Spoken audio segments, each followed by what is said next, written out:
જ્યારે આંખો બંધ થવાની તૈયારી હોય છે ત્યારે માણસ આંખો ખોલતી હોય છે.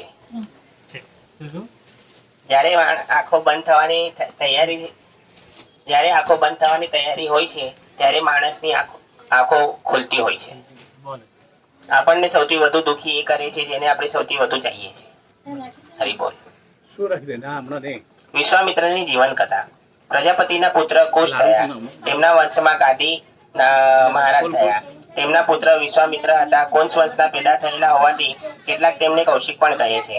પહેલા તેઓ એક મોટા ધર્માત્મા પ્રજાપાલક રાજા હતા. એકવાર તેઓ સૈન્ય સાથે જંગલમાં શિકાર કરવા ગયા. ત્યાં તેઓ વશિષ્ઠજીના આશ્રમ ઉપર પહોંચ્યા. ત્યાં વશિષ્ઠજીએ પોતાનું કામધેનુ ગાય દ્વારા તેમને સૈન્ય સહિત બધાને આતિથ્ય સત્કાર કર્યો.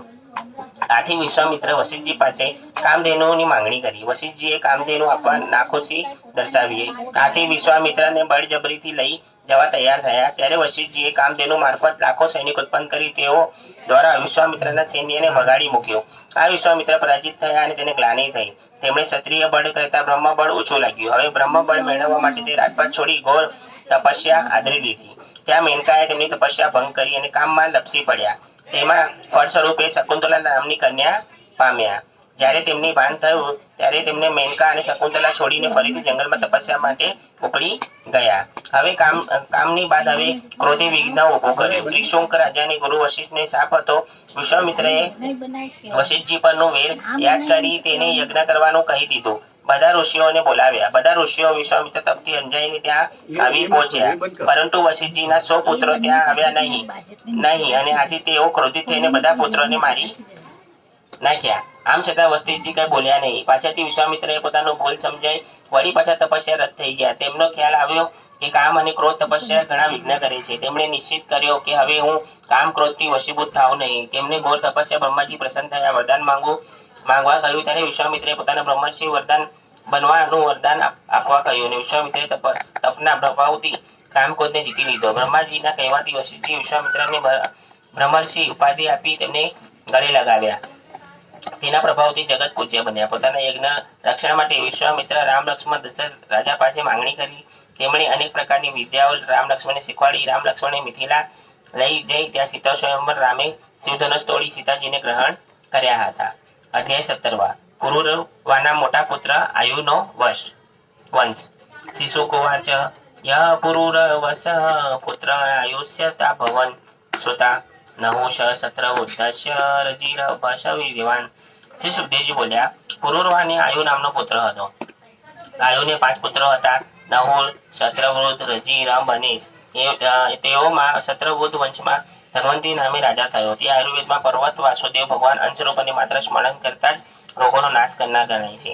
ત્યારબાદ તેમનો વંશમાં અલર્ક રાજા થયો. તેણે 66,000 વર્ષ સુધી યુવાન રહી પૃથ્વી ભોગવી હતી. આયુના પુત્ર રંભમાં વંશ અક્રિય રામે રાજા થયો અને અક્રિય સ્ત્રીમાં બ્રહ્મકુળમાં જન્મ્યું હતું. અને યશ વંશ શાંતરથ નામનો રાજા થયો. તે કૃતકૃત્ય આત્મજ્ઞાની હતો અને સંતાન ઉત્પન્ન કર્યા ન હતા. આયુના પુત્ર રજીની મહાશક્તિશાળી 500 પુત્રો હતા. એકવાર દેવોએ રજીને પ્રાર્થના કરેલી કે દૈત્યોનો નાશ કરી ઇન્દ્રને સ્વર્ગ પાછું અપાવ્યું, પરંતુ ઇન્દ્રએ પ્રહલાદ વગેરે સત્રોથી ડરીને રજીને સ્વર્ગનું રાજ્ય પાછું આપી દીધું હતું. રજીના મરણ બાદ ઇન્દ્રએ તેનો પુત્રો પાસે સ્વર્ગની માંગણી કરી અને તેઓએ ઇન્દ્રને સ્વર્ગ આપ્યું નહીં અને યજ્ઞના ભાગો પોતે લેવા માંડ્યા. તેથી ગુરુ બૃહસ્પતિ તેઓની બુદ્ધિમાં ફેરફાર કરવા લાવવા અભિચાર મંત્ર ભણીને અગ્નિમાં હોમ કર્યો. તે તરત ધર્મ માર્ગથી ભ્રષ્ટ થયેલા રજીના બધા પુત્રોને ઇન્દ્રએ મારી નાખ્યા, જેથી કોઈ બાકી રહ્યું નહીં. શસ્ત્રવૃદ્ધના વંશમાં જય નામે રાજા થયો અને શાસ્ત્ર ધર્મ નિષ્ઠાવાળો અને મહારથી હતો. આ શસ્ત્રવૃદ્ધ વંશ રાજાઓ મેં તમને કહ્યા. હવે આયુના પુત્ર નહુષ અને તેના પુત્ર યયાતિને જે વંશ ચાલ્યો તે સાંભળો. સંસ્કૃતિ શાસ્ત્ર ધર્મા મહારથ શત્રુવૃદ્ધાનવાય ભૂપા શૃણુ વંશ છ નાહુષાત. આજના ઘર એ ઘર નથી, પણ તે બોર્ડિંગ, લોજિંગ અને મ્યુઝિયમ જેવા છે. ઓછું બોલે તેના બોલની કિંમત થાય છે. બહુ બોલનારનું ઘરમાં કોઈ ન સાંભળે. અધ્યાય 18 અને 19. નસુના પુત્ર યયાતિની કથા. શિશુકોવાચ યતિ સંયાતિ રાયતિ વીર્યતિ કૃતિ સડિસ્મે નહુષ્યા સ યાણીવ દેહિનઃ. શ્રી સુખદેવજી બોલ્યા, જેમ પ્રાણીઓની 6 ઇન્દ્રિયો, જેમ આયુના પુત્રને નહુષને પણ 6 પુત્રો હતા, યતિ, યયાતિ, સયાતિ, આયતિ, વિયતિ અને કૃતિ. આમાંના યતિના પિતા વડે અપાયેલા રાજ્યને પણ ઈચ્છ્યું ન હતું, કારણ કે રાજ્યની ખટપટમાં પડી આત્મજ્ઞાનની વંચિત રહેવા માંગતો ન હતો. પિતા નહુર રાજા પાસે સ્વર્ગમાં ઇન્દ્રપદ સંભળાતા હતા. જ્યારે ઇન્દ્રાણી ભોગવવાની ઈચ્છુકે થયેલી તે બ્રાહ્મણોએ તેમને સ્વગૃહ સ્થાનથી ભ્રષ્ટ કર્યો હતો અને શાપ દઈ અજગર બનાવ્યો હતો. ત્યારે તેનો બીજો પુત્ર યયાતિ રાજા થયો હતો. તેને શુક્રાચાર્યની વૃષપર્વાની પુત્રી સાથે લગ્ન કર્યા અને ચારે દિશાઓમાં નાના ભાઈઓને રાજ્ય કરવાની આજ્ઞા આપી. તે પોતે મધ્ય ભાગમાં સંચાલન કરતો હતો. પરીક્ષિત રાજાએ પૂછ્યું, શુક્રાચાર્યની મુનિ બ્રહ્મર્ષિ અને યયાતિ રાજાને ક્ષત્રિય હોવા છતાં તેમના વચ્ચે પ્રતિલોભ વિવાહ કેવી રીતે થયેલો? સુખદેવજી બોલ્યા, એક દિવસ દાનવોના રાજા વૃષવાનની ક્રોધી કન્યા શ્રમિષ્ઠા ગુરુ શુક્રાચાર્યની કન્યા દેવયાની તથા બીજી અન્ય સખીઓ શહેરમાં બગીચામાં ફરતી હતી. તેઓ ફરતી ફરતી જળાશય પાસે આવી અને કિનારા ઉપર કપડાં મૂકી બધી સખીઓ જળાશયમાં સ્નાન કરવા લાગી. તેવામાં નંદી પર બિરાજેલા શંકર પાર્વતી ત્યાં પસાર થયા. તેમને જોઈ પેલી કન્યાઓ શરમાઈ ગઈ અને જળાશયમાં એકદમ બહાર નીકળી પોતપોતાના વસ્ત્રો પહેરવા લાગી. એ સમયે ઉત્તરાયણમાં રાજપુત્રી શર્મિષ્ઠાએ અજાણતા ગુરુપુત્રી દેવયાનીનું વસ્ત્ર પહેરી લીધું. તેથી દેવયાની ગુસ્સે થઈ ગઈ અને ગમે તેવા અપશબ્દો બોલવા લાગી. આ દાસીનું અયોગ્ય કર્મ જુઓ. આ અદમ અસુર પુત્રી એ મારા વસ્ત્રો પહેરી અપવિત્ર કર્યા. અમે બ્રાહ્મણોમાં ઉત્તમ ભૃગુવંશી છીએ અને આનો પિતા અસુર અમારો શિષ્ય છે. આ રીતે ગુરુપુત્રી દેવયાનીએ ગાળો દેતી હતી ત્યારે નાગણીની પેઠે ક્રોધથી ફૂફાડા મારતી શર્મિષ્ઠાએ સામો જવાબ આપ્યો, અરે ઓ ભિખારણ, જેમ કૂતરા પારકા ઘરની આશા રાખે તેમ તું અમારા ઘરની આશા નથી રાખતી. અમારી આજીવિકા તો અમે આપીએ છીએ. આવા કઠોર વચનો કહી શર્મિષ્ઠાએ ક્રોધથી દેવયાની પાસેથી વસ્ત્રો પડાવી લીધા અને એને એક કૂવામાં ફેંકી દીધી અને પોતાની ઘેર ચાલી ગઈ. યયાતિ રાજા મૃગયા માટે ફરતો ફરતો દેવયોગી ત્યાં આવી ચડ્યો અને જળ પીવાની ઈચ્છાથી કૂવા પાસે ગયો. તેણે કૂવામાં એક કન્યા પડેલી જોઈ. તે કન્યા દેવયાની હતી. રાજાએ તેને પહેરવા પોતાનું ઉત્તરીય વસ્ત્ર આપ્યું અને પોતાના હાથથી તેને હાથ પકડીને કૂવામાંથી બહાર કાઢી. કૂવામાંથી બહાર નીકળ્યા બાદ દેવયાની બોલી, હે રાજન, તમે મારો હાથ પકડ્યો છે માટે તમે મને સ્વીકારી છે. મને આ સંબંધ ઈશ્વરે જ નિર્માણ કરેલો છે, તેથી તમે અહીં અંધારે આવી પહોંચ્યા. હવે તમે મને પત્ની તરીકે અપનાવી લો. યયાતિ રાજાએ આ શાસ્ત્ર ધર્મ વિરુદ્ધની વિનંતી પસંદ ન હતી, પરંતુ પ્રસંગ કુદરતી ઊભો થયો હોવાથી તે દેવયાની પ્રત્યે પોતાના આકર્ષિત થયો હોવાથી તેણે તેનું વચન સ્વીકાર્યું અને ત્યાંથી પોતાને રસ્તે ચાલ્યો ગયો. દેવયાની ઘરે ગઈને રડતા રડતા પિતાજી આગળ શર્મિષ્ઠાએ જે કર્યું હતું તે સર્વ હકીકત કહી જણાવી. તે શુક્રાચાર્ય મનમાં પણ ઘણો ખેદ પામ્યો અને અસુરોનું પુરોહિત પદ છોડી નગર બહાર નીકળી ગયા. ગુરુ ચાલ્યા ગયા તે જાણી રાજા વૃષભ તેમની પાછળ ગયો. તેમના મનમાં શંકા જાગી, કદાચ ગુરુ શત્રુઓને જીતાડી તો નહીં દે ને, અથવા મને શાપ તો નહીં આપે ને. આમ ભયે તે ગુરુ પાસે જઈને તેમના પગમાં પડી ક્ષમા માંગી. શુક્રાચાર્ય રાજાને કહ્યું, તારી મારી આ પુત્રીની ઈચ્છા પૂરી કરવી પડશે. હું એને અહીં તજવા ઈચ્છતો નથી. આ સાંભળી વૃષ પરવા તૈયાર થયો એટલે દેવયાની બોલી, મારા પિતા મને જ્યાં પરણાવે ત્યાં મારી પાછળ દાસી તરીકે તારી પુત્રી આવે. વૃષ પ્રવાહે કબૂલ કર્યું. શુક્રાચાર્યએ દેવયાનીને રાજા યયાતિ સાથે પરણાવી. શર્મિષ્ઠા પણ દાસી તરીકે તેની સાથે ગઈ. દેવયાનીએ યદુ અને તુર્વશુ નામના 2 પુત્ર થયા અને શુક્રાચાર્ય રાજા યયાતિએ પણ યાજ્ઞા કરી. શર્મિષ્ઠા પત્ની તરીકે નહીં પણ દાસી તરીકે સાથે આવે છે, તેથી તેની સાથે કદી વિષય સુખ ભોગવવું નહીં. છતાં યયાતિ રાજાએ ઋતુકાળ સમયે શર્મિષ્ઠા સાથે સમાગમ કર્યો, જેથી શર્મિષ્ઠાએ 3 પુત્રોને જન્મ આપ્યા. તેનું ધ્રુવ, અનુ તથા પુરુ. દેવયાનીએ જ્યારે જાણ્યું કે અસુર પુત્રી શર્મિષ્ઠાએ પોતાના પતિથી જ ગર્ભ રહ્યો હતો, તેથી તે ક્રોધ વ્યાપ પતિનું ઘર છોડી પિતાના ત્યાં ચાલી આવી ગઈ.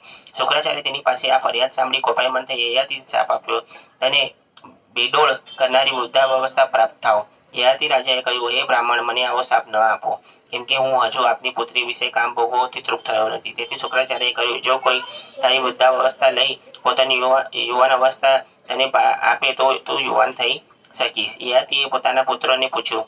તેનો કોઈ પણ પુત્ર યુવાવસ્થા પર તૈયાર થયો નહીં. ફક્ત શર્મિષ્ઠાનો એક પુત્ર પુરુ તૈયાર થયો. તે બોલ્યો, હે રાજા, શરીરને ઉત્પન્ન કરનાર પિતાના ઉપકારનો બદલો વાળવા આ લોકમાં કયો પુરુષ સમર્થ છે? પિતાની કૃપાથી જો મનુષ્ય પરમેશ્વરને પણ પામી શકે છે. તેને અત્યંત હર્ષથી પિતાની વૃદ્ધાવસ્થા લીધી અને યયાતિને તેની યુવાની દીધી.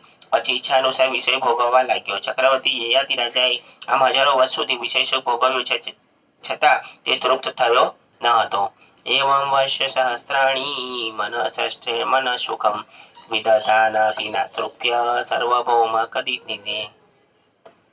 બોલો, આવી રીતે દીકરાએ 9 અવસ્થા પોતે સ્વીકારી અને પિતાને યુવાનો પાછું આપ્યું. ઓછું વિચારે છે તે ઘણું બોલે છે, અને જ્યારે ઘણું વિચારે છે તે ઓછું બોલે છે. એવા માણસોનો વિશ્વાસ ન કરશો જે તમારા વખાણ જ કર્યા કરતા હોય.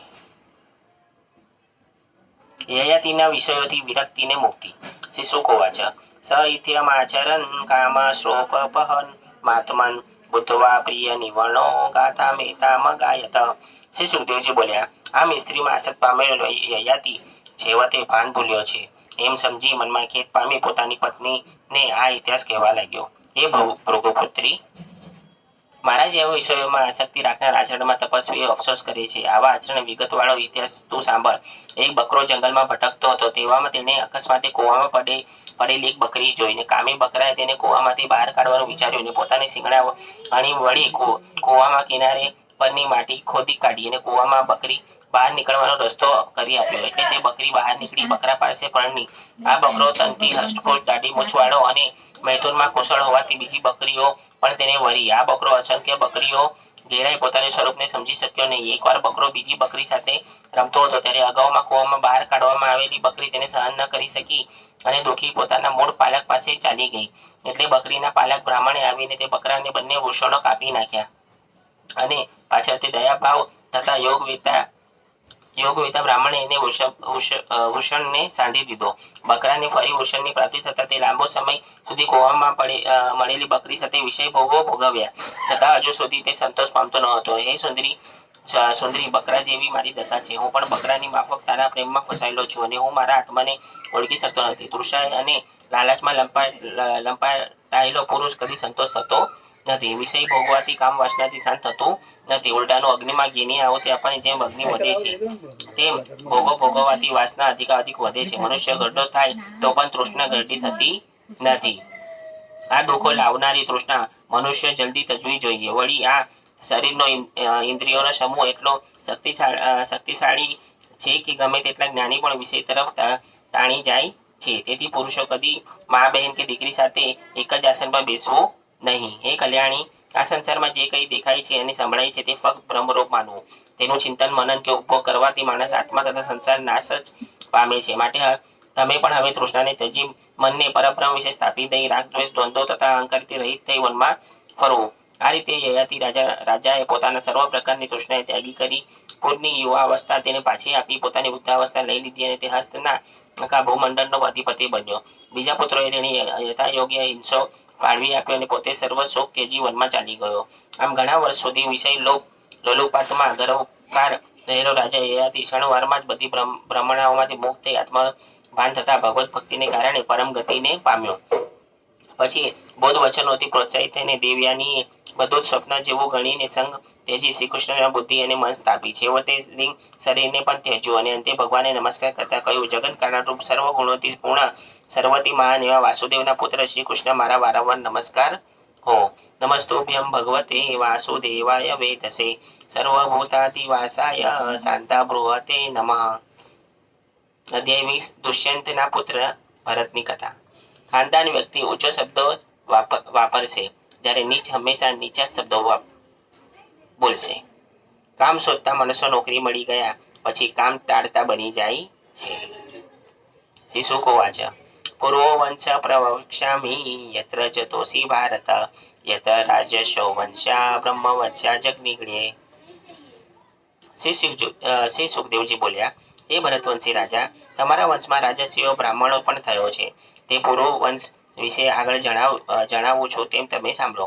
પુરુનો જન્મે જે પ્રાચીનવાનનો પ્રવીરનો નમસ્તોમાં ચાદુર્પનનો શુગુનો બહુગવનો સંયાંતિનો હયાંતિનો રૌદ્રવ નામનો પુત્ર થયો. આ વંશ આગળ જતા રંતિભા સુમતિ નામના પુત્રને રેભ્ય થયો. રેભ્યને પુત્ર દુષ્યંત થયો. પુરુ રાજાના વંશમાં દુષ્યંત નામે રાજા થયો. એ એક સમયે સૈનિકોની સાથે મૃગયા કરવા ગયેલો. ત્યાં કણવ ઋષિ આશ્રમમાં જઈ ચડ્યો. ત્યાં તેણે એક અતિશય રૂપવાન કન્યા જોઈ. તેના પર દુષ્યંત મોહિત થઈ ગયો અને કામથી તૃપ્ત થયેલો દુષ્યંતને નજીક બોલાવી મધુર વાણીથી તેને પ્રસન્ન કરવા લાગ્યો, કેમ કે કમળ સમાન નેત્રવાળી તું કોણ છે? હે સુંદરી, તું કોની પુત્રી છે? આ નિર્જન વનમાં તું અહીં શું કરે છે? મારું માનવું છે કે તું તો કોઈ રાજકન્યા છે, કારણ કે હું પુરુવંશી રાજા છું અને પુરુવંશી રાજાઓનું મન કદી અધર્મમાં આસક્ત થતું નથી. તે રાજકન્યા બોલી, મારું નામ શકુંતલા છે. હું વિશ્વામિત્રની પુત્રી છું. મને એક મેનકાએ વનમાં ત્યજી દીધી છે. મારી આ હકીકત કણવ ઋષિ વાકેફ છે. હે રાજન, તમે અહીં બેસો અને અમારો અતિથિ સત્કાર સ્વીકારો. અમારે જે કામ હોય તે જણાવી આપ સામો જમો. દુષ્યંતે કહ્યું, એ કમળનયની, તું કૌશિકના વંશની કન્યા છો, તેથી આવી મધુર ભાષિણી છો, કારણ કે રાજકન્યાઓ સ્વયંવરથી પતિની પસંદગી કરે છે. શકુંતલાએ તેને વરવાની સમૃદ્ધિ દર્શાવી, એટલે દેશ કાળ શાસ્ત્ર આજ્ઞા જણાવનારો તે રાજા ગાંધર્વ વિધિથી પરસ્પર સંમત સંકેત કરી ધર્મ પ્રમાણે શકુંતલાને પરણ્યો.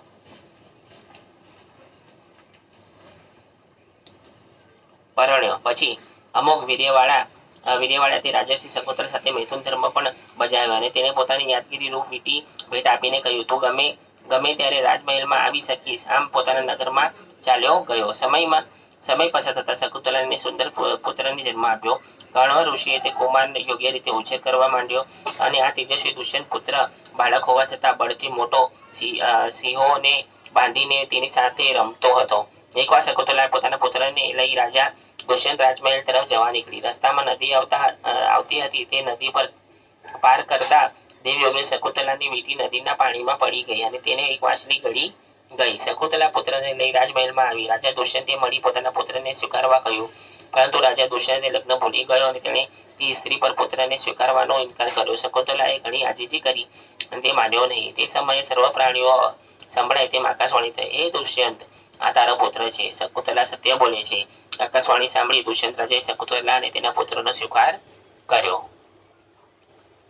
આ દુષ્યંતના પુત્રનું નામ ભરત પાડવામાં આવ્યું. કેટલા વર્ષો બાદ દુષ્યંત રાજા મરણ પામ્યો અને મહાયશસ્વી ભરતે રાજ્ય સંભાળ્યું. તે ચક્રવર્તી સમ્રાટ થયો. તે શ્રીહરિના અંશથી જન્મ્યો હતો. તેથી આજે પણ તેની મહિમા પૃથ્વી પર ગવાય છે. તેના જમણા હાથમાં ચક્રની અને બંને પગોમાં કમળના દડા આકારની રેખાઓ હતી. તેણે મમતા પુત્ર તમસ ઋષિ પુરોહિત પણ હેઠળ ગંગા કિનારે 55 અશ્વમેઘ યજ્ઞો અને યમુના કિનારે 78 અશ્વમેઘ યજ્ઞો કરી ભગવાનને પૂજ્યા હતા. તે દુષ્યંત પુત્ર ભરત રાજાએ પુષ્કળ ધનદાન, અગ્નિચયન નામક વૈદિક કર્મ પણ કર્યા હતા. તેણે અસંખ્ય ગાયો તથા હાથીનો દાન પણ કર્યા હતા. દેવો કરતા પણ અધિક વૈભવવાળો થયો હતો અને આમ તે લોકમાં પરમ યશસ્વી થઈને દેવાધિદેવ શ્રીહરિને પામ્યો હતો. તેના ભૂતકાળમાં તે ભવિષ્યકાળમાં કોઈ રાજા પહોંચી શકતા નથી. તે પહોંચશે પણ નહીં. પોતાના દિગ્વિજય વખતે બ્રાહ્મણોને દુઃખ દેનાર સમગ્ર મલેચ્છ રાજાઓનો નાશ કર્યો હતો. તેમજ પૂર્વે દેવોને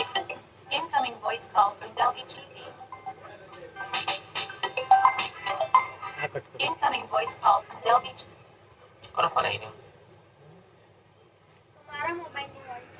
આમાં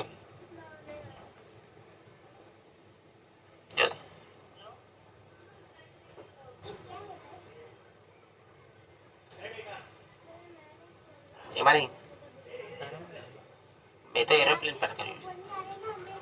ચાલો હરે કૃષ્ણ. હરી બોલ.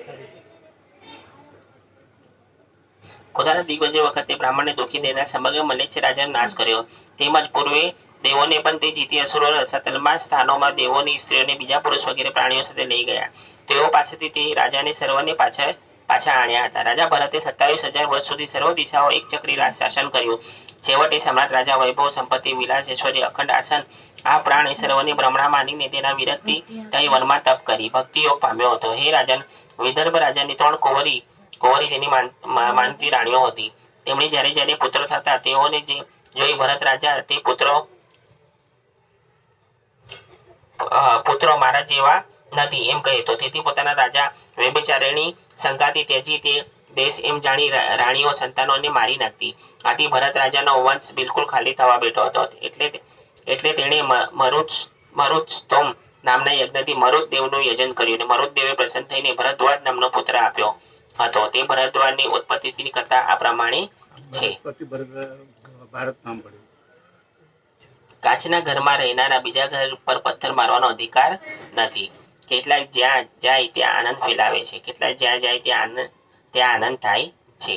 એકવાર બૃહસ્પતિ પોતાની ભાઈ ઉતરતી સગર્ભા સ્ત્રી મમતા અને ગુપ્ત રીતે સંભોગ કરવા તૈયાર થયા. તે વખતે ગર્ભમાં બીજા બાળકની જગ્યા નહીં હોવાને લીધે અંદર બાળકે તેમને અટકાવ્યો. તેથી બૃહસ્પતિએ તે બાળકને અંધ બનવાનો શાપ આપી બળાત્કાર મમતા સાથે મૈથુન આચર્યું. અંદર રહેલા ગર્ભ અંધ થયો, પરંતુ બૃહસ્પતિના વીર્યને પગના ઝટકાથી બહાર કાઢી નાખ્યો. જે પૃથ્વી પર પડતા તેમાંથી એક પુત્ર અવતર્યો. વ્યભિચારથી જન્મેલા એ પુત્રના ડરથી મમતાએ તેને તજવા માંગતી હતી, પણ બૃહસ્પતિ તેને ધમકાવીને કહ્યું, ઓ મૂર્ખી, આ પુત્ર તું ભર એટલે કે પોષણ કર, કારણ કે ધ્વજ એટલે કે મારો અને મારા ભાઈનો બંનેનો પુત્ર છે.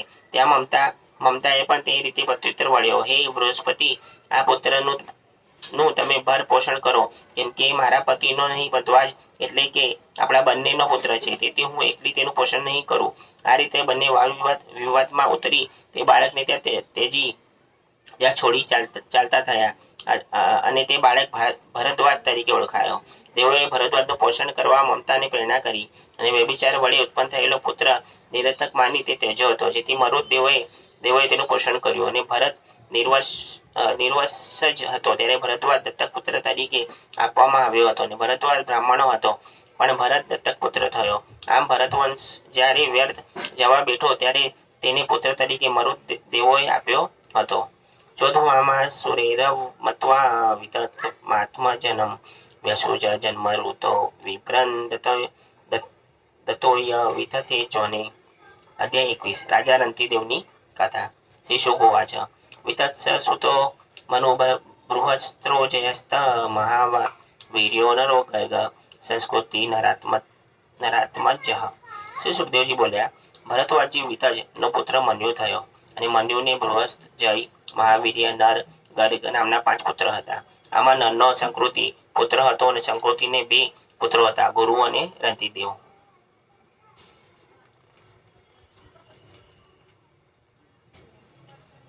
તેઓમાં રંતિદેવનો યશ લોકમાં પરલોકમાં ગવાય છે. આ રંતિદેવ દેવયોગી જે કાંઈ મળતું તેનાથી પોતાનો નિર્વાહ ચલાવતા. પોતે ભૂખ્યા રહીને કાંઈ મળ્યું હોય તો યાચન કે આપી દેતા. પોતાની પાસે કાંઈ રાખતા નહીં. એક વખત સતત 48 દિવસ સુધી તેમણે ખાવા પીવાનું માંગ્યું નહીં. પછી દિવસે દેવયોગી તેમને સવારમાં ઘી, દૂધ પાક, લાપસી અને પાણી મળ્યા. રતિદેવ ખૂબ જ આનંદથી ભોજન લેવાનો વિચાર કરતા હતા, અને તેવામાં એક બ્રાહ્મણ અતિથિ આવી ચડ્યા. રતિદેવે તે સત્કાર કરીને જમાડ્યા, અને બાકી બચેલા ખોરાક પરિવારમાં વેચી દીધો, અને પછી પોતે વધ્યું ઘટ્યું ખાવા બેઠો. તેવામાં એક શૂદ્ર આવ્યો, એટલે રંતિદેવે તેને અન્ન જમાડ્યું. શૂદ્ર જમીને ગયો એટલે કૂતરાથી વીંટાયેલો કોઈ બીજો અતિથિ ત્યાં આવ્યો. બાકી રહેલું સઘળું અન્ન તેને ખવડાવી દીધું. હવે ફક્ત થોડું પાણી જ બાકી રહ્યું હતું. રાજાએ પાણી પીવા તૈયાર થયો. તેવામાં કોઈ ચંડાલ ત્યાં આવી ચડ્યો, અને તે પાણી માંગ્યું. રંતિદેવ પોતે ઘણા દિવસથી ભૂખ્યા તરસ્યા હોવા છતાં પણ તેણે છેલ્લે પાણી આપી દીધું. રંતિદેવ પ્રભુ નિત્ય પ્રાર્થના કરતો. ન કામ એવમ ગતિમીશ્વરા તત્પરા મષ્ટિતિ યુક્તતામ પૂર્વ ભરવવા આતિ પ્રબંધતિ ખીલમ દેહ ભાજમતમ સ્થિતો એન ભવમ ત્ય દુઃખા. હું ઈશ્વર પાસે 8 મહાસિદ્ધિઓ વાળી ઉત્તમ ગતિ કે મોક્ષ ઈચ્છતો નથી, પરંતુ સર્વ પ્રાણીઓમાં અંદર રહીને તેમની પીડા ભોગવવા ઈચ્છું છું, કે જેથી તેઓ દુઃખી રહી થાય. રંતિદેવની કસોટી કરવા માટે બ્રહ્માદિ દેવો માયાવી બ્રાહ્મણ, શૂદ્ર, કૂતરાનો માલિક તથા ચાંડાલ થઈને આવ્યા. તેમણે પ્રગટ થયેલી રંતિદેવને દર્શન આપ્યા, અને રંતિદેવે નિષ્ફળ જીવન જીવતા હતા. તેમણે પ્રભુને પ્રણામ કર્યા, અને તેમની પાસે કાંઈ માંગ્યું નહીં. હે રાજન રંતિદેવ, મને કેવળ ઈશ્વરમાં રાખતો, અને ઈશ્વર વિના બીજા કોઈ ફળને ઈચ્છતો ન હતો. મનુના પુત્ર ગર્ગ સિની, અને સિનીથી ગાર્ગ્ય નામે પુત્ર થયો. આ રીતે ક્ષત્રિયમાં બ્રાહ્મણ કુળ આવ્યું. તેમજ મનુના મહાવીર્ય નામના પુત્રને દુરીક્ષ્ય નામે પુત્ર હતો. તે 3 પુત્ર હતા, ત્રાયારુણી, કવિ, પુરસ્કારુણી, અને ક્ષત્રિય કુળમાં પણ બ્રાહ્મણ કુળ પામ્યા હતા. મન્યુ સૌથી મોટો પુત્ર બૃહસ્પતિ ત્યાં હસ્તી નામે થયો, જેણે હસ્તિનાપુર વસાવ્યું. તેણે 3 પુત્ર હતા, અજમીઠ, દ્વિમીઠ અને પુરુમીઠ. તેમના અજમીઠના વંશ પ્રિયમેતાદી બ્રાહ્મણો થયા. અજમીઠથી બૃહસ્પતિપુ નામે પુત્ર થયા. બૃહસ્પતિપુ બૃહદનો બૃહત્કાર્યનો જયદ્રથ, જયદ્રથનો વિશદનો સેનજીતનો રુચિરાજ, રદન, કાશ્ય, વત્સ નામના પુત્ર થયા હતા. રુચિરાને પાર અને પાર પૃથુ છે, અને નિમ નામના 2 પુત્રો હતા, અને નિમના 100 પુત્ર હતા. વળી નિમે સુખદેવને દેવની કન્યા પૃથ્વી બ્રહ્મદત્ત નામે પુત્ર પેદા કર્યો હતો. તે બ્રહ્મદત્ત યોગી હતો. તે સરસ્વતી નામની પત્નીથી વિશ્વક્ષેન નામે પુત્ર જન્મ્યો હતો. યોગી બ્રહ્મદત્તે જૈગી વ્યાવ્ય ઋષિના ઉપદેશથી યોગતંત્ર નામે યોગ શાસ્ત્રની રચના કરી હતી. વિશ્વક્ષેનથી ઉદ્વક્ષવંતી ભલ્લાદ નામે પુત્ર થયો હતો. અને આ બધા બૃહદ દિશુના વંશો હતા. હસ્તીના બીજા પુત્ર દ્વિમીઢનો યવિનરનો કૃતિમાનનો સત્યજીતુ, તેને દ્રઢ નેમી, તેનો સુતપાતનો સુમતિ સંતિમાનને કૃતિ નામે પુત્ર થયા હતા. આ કૃતિએ હિરણ્ય નાભ પાસેથી યોગ વિદ્યા પ્રાપ્ત કરી હતી અને જૂના સામવેદી 6 સંહિતાઓ પણ મેળવી હતી. તેમાંથી તેણે શિષ્યોને શિક્ષણ આપ્યું હતું. કૃતિને નીપ નામનો પુત્ર થયો હતો. અને બધા ઉત્તરોત્તર યુગાદૂત શેમ્ય સુવી રિપુંજય બહુરથ નામના એક પુત્ર હતા. હસ્તીના ત્રીજા પુત્ર પુરુમિડ ને કોઈ સંતાન ન હતું અને અજમિડને તેની નલિની નામની સ્ત્રીથી નીલ નામે પુત્ર થયો હતો. તે બધા ઉત્તરોત્તર નીલના શાંતિ, સુશાંતિ, પુરુજ, અર્ક, ભામ્યશ્વ નામના પુત્ર થયા હતા. અને ભામ્યશ્વને 5 પુત્ર થયા હતા: મુદગલ, યવિનર, બૃહદિશુ, કાપિલ્ય તથા સંજય. ભાષ્પના 5 દેશોનું રક્ષણ કરવાની જવાબદારી સોંપેલી હોવાથી તેને પાંચાલ નામથી ઓળખાયા.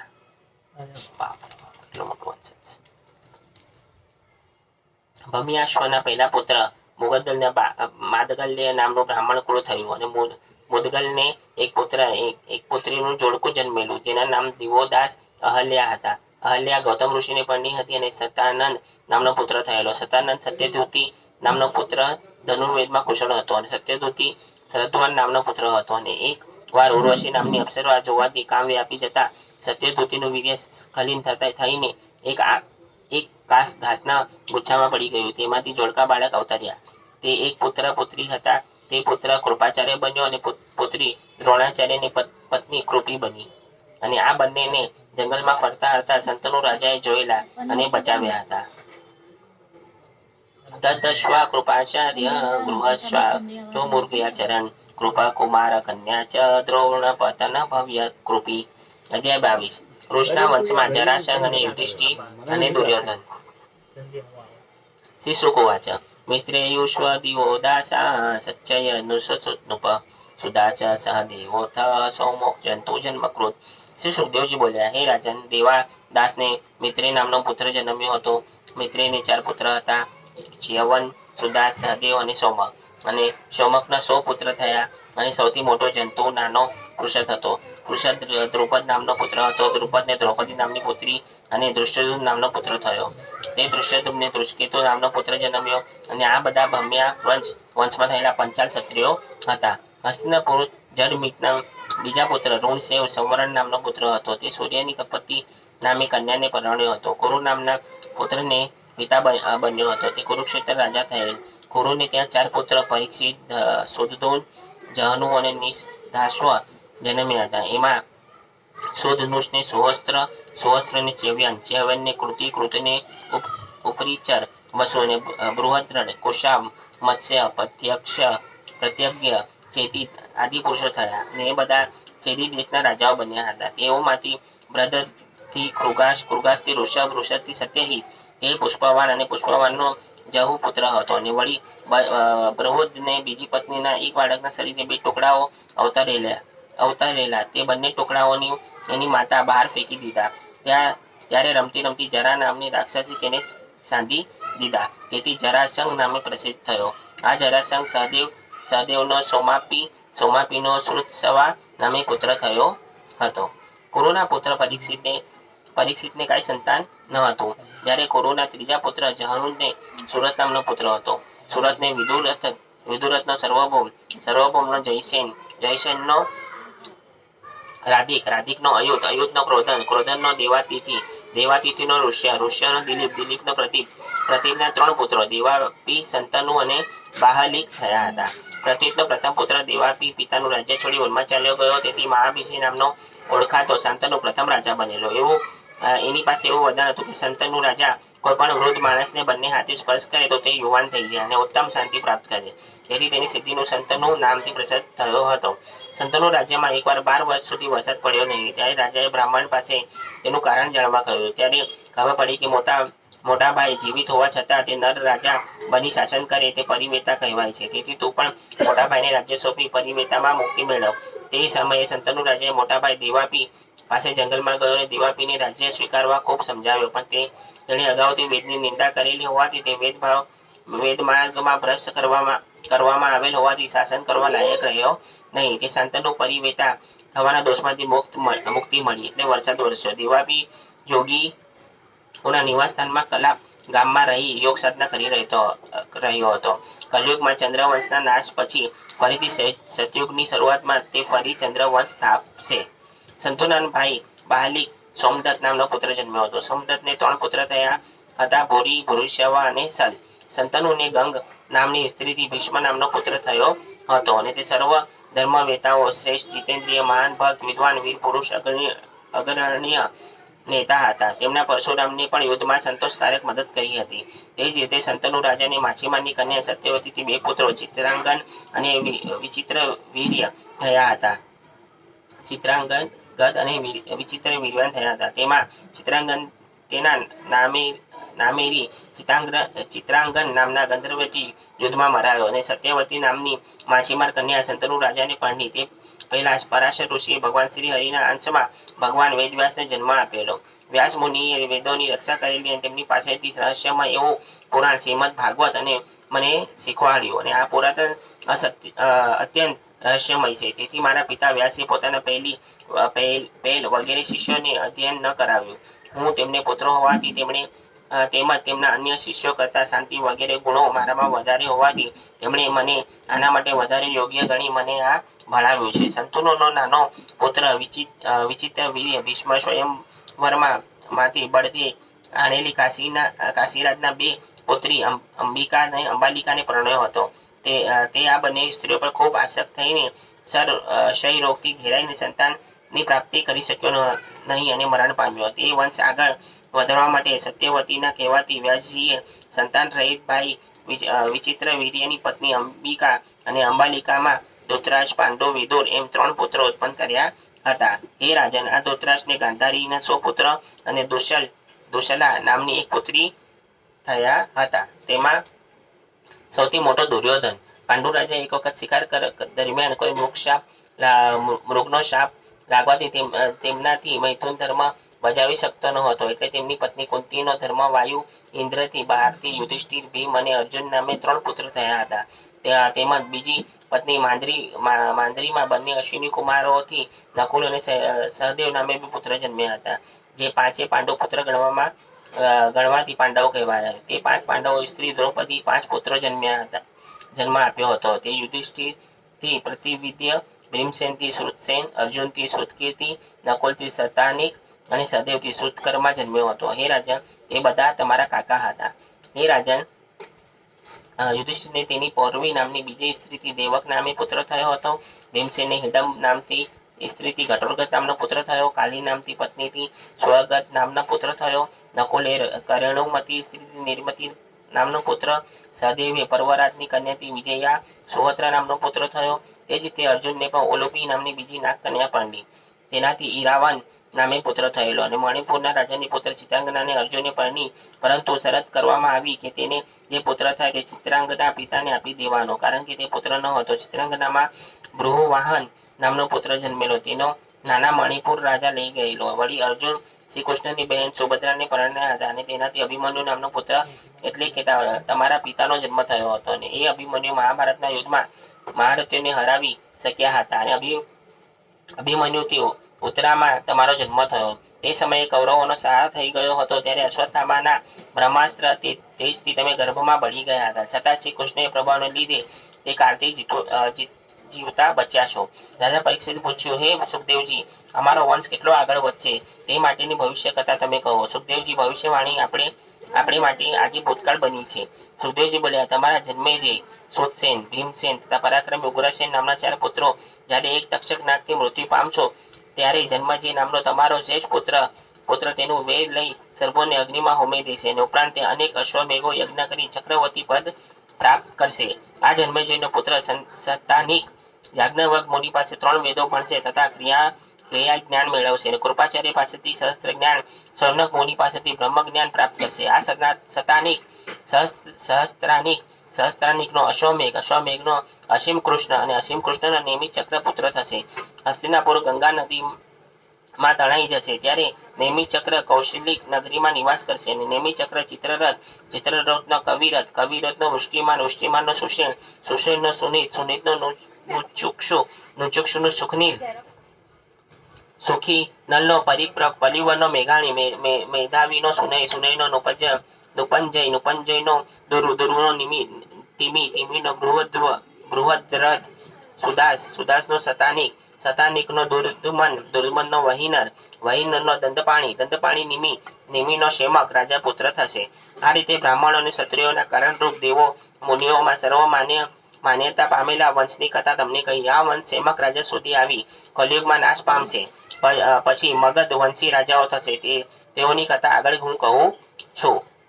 જરાસંધના પુત્ર સહદેવે માજારી નામનો પુત્ર થશે ને તમામ ઉત્તરોત્તર અનુક્રમે માજારી સુતા અયુતવાન નિર્મિત્ર સુનસત્ર ભુવસ્સેમ કર્મજીત સુચર્ય વિપ્તુ સુચિ શેમ સુરવત ધર્મસોત સમદ્રુમસેન સોમતી સુબલ સુની સત્યજીત વિશ્વજીત તથા વિશ્વજીત રિપુ નામના પુત્ર થશે. આ રાજાઓ બૃહદ વંશમાં થશે ને 1000 વર્ષ સુધી રાજ્ય કરશે.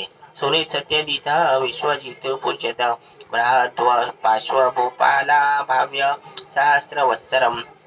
અધ્યાય 23 યયાતિના બીજા પુત્રનો વંશ. શ્રી શુકુવાચ અનસભાનર શ્વશુ પરોક્ષ સુતાશ્રય સભાનરાત્મકલનર સુયચ્ય સુતત્સ્ય શ્રી સુખદેવજી બોલ્યા, યયાતિ રાજાનો ચોથા પુત્ર 3 પુત્ર થયા હતા, સભાનર, ચક્ષુ અને પરોક્ષ. સભાનરથી કાલનરને સુજત્ય જન્મેજય એમ મહાશીલ ને મહામનાના 2 પુત્ર ઉશીનર તેથી ઇચ્છુક હતા. તેઓમાં ઉનીનરને સિબી, વન, સમી તથા દક્ષ નામના 4 પુત્રો થયા. તેમાંથી સિબીને વૃષભધર, શૂરવીર, ભદ્ર, કૈકેયી નામના 4 પુત્રો થયા હતા. ઉશીનર નામે બીજા પુત્ર તિક્ષિક્ષુ, રુદ્રક્ષને હેમનો સુક્તપા, બલિ અને સુતપાનો બલિ નામે પુત્ર થયો હતો. એ બલિ તે જ બલિ રાજા. તેની પત્ની દિર્ધતમસ નામના ઋષિથી 6 પુત્ર અંગ, વંગ, કલિંગ, શુંડ, કુંડ અને અદ્ર થયા હતા, જેમણે ભરતખંડમાં પોતાના નામથી 6 દેશો વસાવ્યા હતા. આમાંના અંગ રાજાથી ખાનપાનથી દિવ્યરથીનો ધર્મરથનો ચિત્રરથ નામે પુત્ર થયો હતો. ચિત્રરથનું બીજું નામ રોમપાદ હતું. તેને કઈ સંતાન ન હતું. તે રોમપાદ તેના મિત્ર દશરથ રાજાએ પોતાના શાંતા નામની કન્યાને દત્તક પુત્ર તરીકે આપી હતી. શાંતાને ઋષ્ય શૃંગ ઋષિ પ્રણયા હતા. તે ઋષ્યશૃંગ ઋષિ હરિણીના પુત્ર હતા. જ્યારે ચિત્રરથના રાજ્યમાં વરસાદ વરસતો ન હતો ત્યારે વેશ્યાએ ઋષ્યશૃંગને નાટ્ય, સંગીત, વાજિંત્ર, વિલાસો, આલિંગન તથા પૂજા સત્કારથી લોભાવી અને નગરમાં લાવેલી. ઋષ્યશૃંગે સંતાન રહી દશરથ રાજાની ઇન્દ્રને પસંદ કરી પ્રજા આપી હતી. રોમપાદના પુત્રનું નામ ચતુરંગ પુત્ર પૃથાલાક્ષ હતો અને પૃથાલાક્ષના બૃહત્કર્મના બૃહત્ભાનુ નામના 3 પુત્ર થયા હતા. તે બૃહદથી બૃહન્મા અને બૃહન્માનો જયદ્રથનો વિજયનો ધૃતિ, ધૃતિનો ધૃતવતનો સત્કર્માનો અધિરથ પુત્ર થયો હતો અને તે પુત્ર રહિત હતો. એક અધિરથ એકવાર ગંગા કિનારે ફરતો તેવામાં કુંતીએ કૌમારી અવસ્થામાં તેને સૂર્યથી થયેલો પુત્ર પેટીમાં મૂકી ગંગા નદી તરતો મૂકી દીધો. તે અધિરથને મળી આવ્યો, જેને તે પુત્ર તરીકે સ્વીકાર્યો હતો. આ અધિરથ પુત્ર તે કર્ણ રાજાના નામે પ્રસિદ્ધ થયો. તે જગત મહાન દાનવીર ગણાતો અને કર્ણનો વૃષસેન નામે પુત્ર થયો હતો. હવે યયાતિ રાજાના ત્રીજા પુત્ર ધ્રુવનો વંશ સાંભળો. ધ્રુવ પ્રભુ, સેતુનો આરંભનો ગંધારનો ધર્મ, ધર્મનો ધ્રુતનો ધ્રુમનનો પ્રચેતા અને પ્રચેતાનો 100 પુત્ર હતા. તે બધા ઉત્તર દિશામાં રહેતા અને મલેચ્છોના રાજા થયા હતા. હવે યયાતિ રાજાના બીજા પુત્ર તુર્વશુનો વંશ સાંભળો. તુર્વશુનો વહની, વહનુનો ભર, ભરનો ભાનુમાન, ભાનુમાનનો ત્રિભાનુનો કરદનનો મરુત નામે પુત્ર થયેલો અને જે નિસંતાન હોવાથી તે પૂર્વવંશમાં જન્મેલા દુષ્યંતને પુત્ર તરીકે સ્વીકાર્યો. તે મરુતોનો પુત્ર ગણાતો હતો, છતાં રાજ્ય લેવાની અપેક્ષા પૂર્વવંશમાં ભળી ગયો હતો. એ યયાતિ રાજાનો સૌથી મોટો પુત્ર યદુવંશ હતો. યદુવંશનો સાંભળો. આ વંશમાં